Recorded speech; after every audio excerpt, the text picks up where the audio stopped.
दोस्तों, हर कोई कभी ना कभी स्टार्टअप करने की सोचता है, लेकिन बहुत से लोग इसे गलत तरीके से शुरू करते हैं। इसीलिए 95% तक स्टार्टअप्स शुरू होने के 3 महीने में ही दम तोड़ देते हैं। अगर आपका ड्रीम भी कभी ना कभी अपना स्टार्टअप करने का है तो आज की वीडियो जरूर देखें। आज हम बुक रिवर्क की बात करेंगे, जो कि ऑथर जेसन फ्राइड और डेविड हैनिमियर हैंसन द्वारा लिखी गई है। इस बुक के बारे में जाने माने अमेरिकन इन्वेस्टर मार्क क्यूबन ने कहा था कि अगर उनके सामने 2 लोग हो और उनमें से एक ने MBA करा हो और दूसरे ने रिवर्क पढ़ी हो तो वे उसे चूज करेंगे जिसने ये बुक पढ़ी है। तो इससे आपको इस बुक का इम्पोर्टेंस समझ में आ ही गया होगा। चलिए स्टार्ट करते हैं, लेकिन इससे पहले अगर आप बुक्स इन मेंस पर नए हैं तो चैनल को सब्सक्राइब जरूर करें और साथ ही बेल आइकन प्रेस करना ना भूलें, क्योंकि ऐसी वीडियोस हमारे चैनल पर आपको मिलती रहेगी। Scratch your own etch. दोस्तों, अगर आपको किसी प्रोडक्ट का आइडिया नहीं मिल रहा तो सबसे पहले ये देखो कि आपको क्या प्रॉब्लम है, फिर उस प्रॉब्लम का सोल्यूशन ढूंढिए, तो वही सोल्यूशन आपका प्रोडक्ट बन सकता है। इसी को ऑथर ने स्क्रैच योर इच कहा है। इच का मतलब आपकी प्रॉब्लम हुई और उसे मिटाना आपका सोल्यूशन हुआ।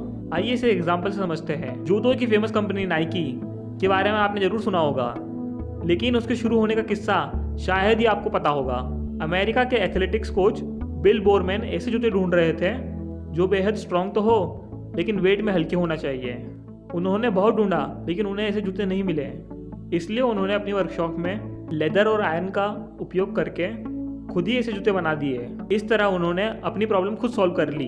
इन जूतों से एथलीट्स की रनिंग स्पीड बहुत बढ़ गई और इस तरह से नाइकी जैसी कंपनी शुरू हो गई, जो आगे चलकर पूरी वर्ल्ड में फैल गई। तो दोस्तों, बिल की प्रॉब्लम थी अच्छे रनिंग जूते ना होना, और उन्होंने उसी का सोल्यूशन निकाला जो उनका प्रोडक्ट बन गया। Start a business not startup. दोस्तों, आजकल की यूथ से आपको स्टार्टअप शब्द का यूज ज्यादा देखने को मिलता होगा। ये एक फैशन जैसा हो गया है, जिसे देखिए यही कहता मिलेगा, यार मैं एक स्टार्टअप करना चाहता हूँ। जब लोग स्टार्टअप करते हैं तो शुरू में ही एक्सपेंसिव इक्विपमेंट खरीद लेते हैं, प्रोडक्ट की एडवर्टाइजमेंट में पैसा वेस्ट करने लगते हैं और बहुत सी फंडिंग भी जुटा लेते हैं। ज़्यादा फंडिंग लेने से उन्हें इन्वेस्टर के इशारों पर नाचना पड़ता है और उनका खुद का विजन खोस ले जाता है।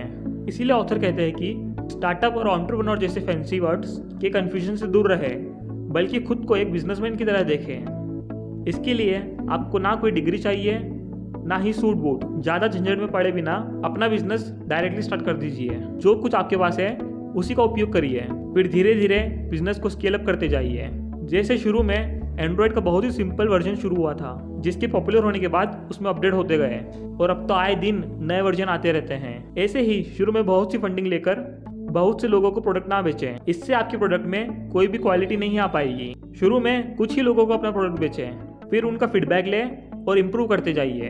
अगर लोगों को आपका प्रोडक्ट पसंद आ गया तो वे खुद ही दूसरों को बता देंगे। आपको अपने प्रोडक्ट को एडवर्टाइजमेंट नहीं करना पड़ेगा, जिससे आपका बहुत सा पैसा बच जाएगा। इस स्ट्रैटेजी का सबसे बेस्ट एग्जांपल राधा कृष्ण दमानी जी है, जिन्होंने डी-मार्ट का सबसे पहला स्टोर मुंबई के पवई में शुरू किया था। जब वह चल निकला तो उससे जो प्रॉफिट हुआ उससे उन्होंने और स्टोर खोल दिए।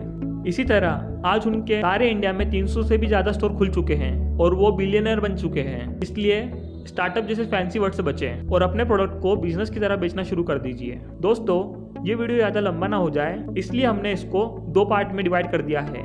सेकंड पार्ट मिस ना हो जाए, इसके लिए आप हमारे चैनल को सब्सक्राइब करना ना भूलें। अगर आपको वीडियो पसंद आई तो इसे लाइक करें और कमेंट करके हमें बताएं कि वीडियो का बेस्ट पार्ट आपको कौन सा लगा। तब तक के लिए धन्यवाद।